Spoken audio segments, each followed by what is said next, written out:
Thank you. I'm gonna tell you a story tonight.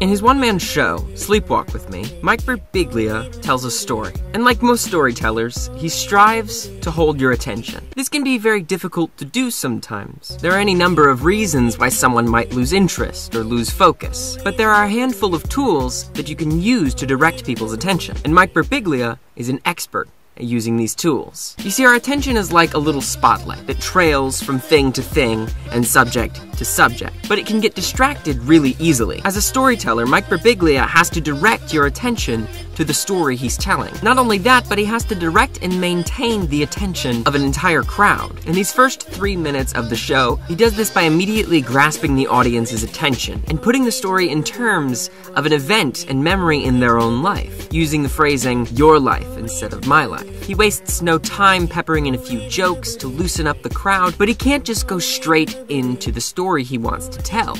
It needs context in order to be funny. When someone is telling a story in real life, over a dinner table instead of on a stage, they usually don't have a set checklist of topics to cover. They'll begin a story and have to go back and give context and further details for the story. The way we naturally tell stories is non-linear. We have to jump around from topic to topic. We want to tell story A, but we have to tell story B, C, D, and E for the audience to get the full effect of story A. So in this way, a well-told, improvised story would look a little bit something like this. Someone begins telling story A and has to go to story B for context. Then they come back to A and then to C for backstory, and then back to A, etc. In these first 3 minutes of the show, Mike is setting up story A, the main story he wants to tell and that he'll get to over the course of the hour-long show. He starts to give context by talking about personal stories in general, which leads to a story about something his father said, leading to a few tangential stories about him. Already, in the first few minutes, Mike's storytelling feels natural, and so it has our attention, which can be very difficult to do sometimes. You see, our brains are really good at picking up on new concepts, and they get bored very quickly. I mean, if I spent the rest of the video just talking about how quickly our brains pick up on concepts, I would definitely lose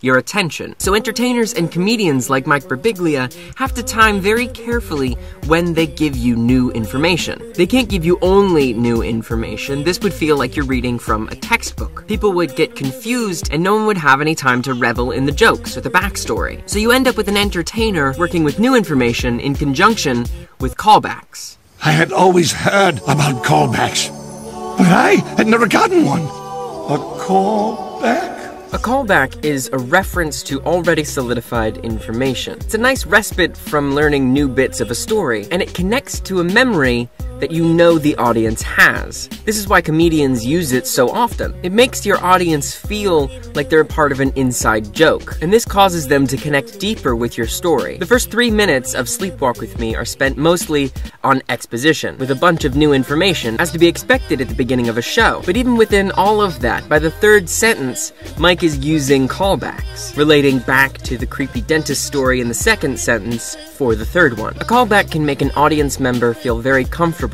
because it's familiar. Another way to make your story familiar is to repeat information and inflection. Mike does this with words and phrases that he knows are going to come up later in the show. It makes your listeners comfortable, and it solidifies the content into the minds of your audience. But too much of a good thing loses attention. You see, maintaining attention is all about setting up patterns and then breaking them. For instance, I know that it's a pattern of mine to edit my videos together tightly, cutting out silence with a bunch of fast jump cuts. So when I bring the music down, and I leave the silences in, it draws your attention because I'm breaking the pattern. Mike Birbiglia naturally is no stranger to this. Throughout his stand-up, he's constantly pattern breaking. He knows when to speed up his delivery and when to slow it down, when to get loud and then when to whisper. He knows when to talk normally and when to use a funny voice. So now we're going to listen to the first 3 minutes of Sleepwalk with Me. Pay attention to all of the things happening in the background. I'm gonna tell you a story tonight, and it's a crazy story. You know, it's just one of those very rare moments in your life where in retrospect you're like, what the hell? And at the time you're like, I guess I'll continue living, I don't know. It's like if you went to the dentist and he asked you to take your pants off, and you're just like, oh. so, you know, I'm gonna make a note of this. This seems strange. I was always discouraged from telling personal stories growing up. I always heard the phrase, don't tell anyone. But not about creepy things. I don't want to lead you down the wrong path. My dad wasn't the dentist or whatever. It would be sort of about insignificant things, like I wouldn't make the soccer team. My father would be like, don't tell anyone. I was like, they're gonna know. When they show up to the games and I'm not on the team and I'm crying.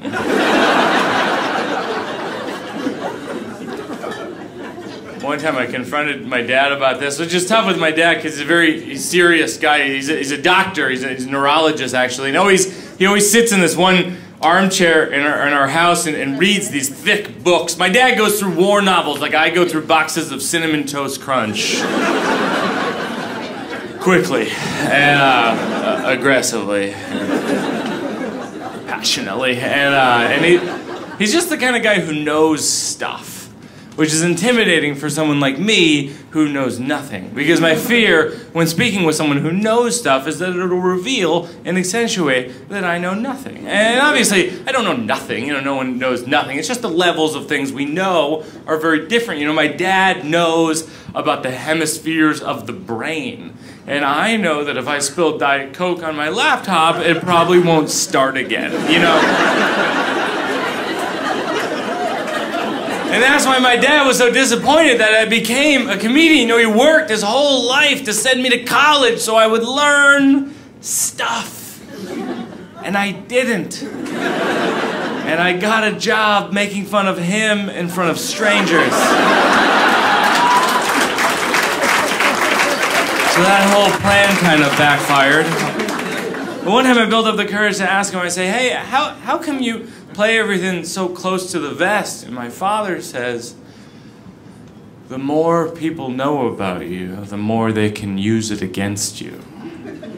Which really sent shivers down my spine. It has that kind of open-ended fear to it. You know that feeling you have when you're driving and you see a cop? All of Mike's storytelling abilities, his ability to give you new information and balance that with callbacks and repetition in a non-linear story, all the while making and breaking patterns to keep your attention, all of this becomes apparent when you watch the full show, which I highly recommend. I've linked it at the top of the description.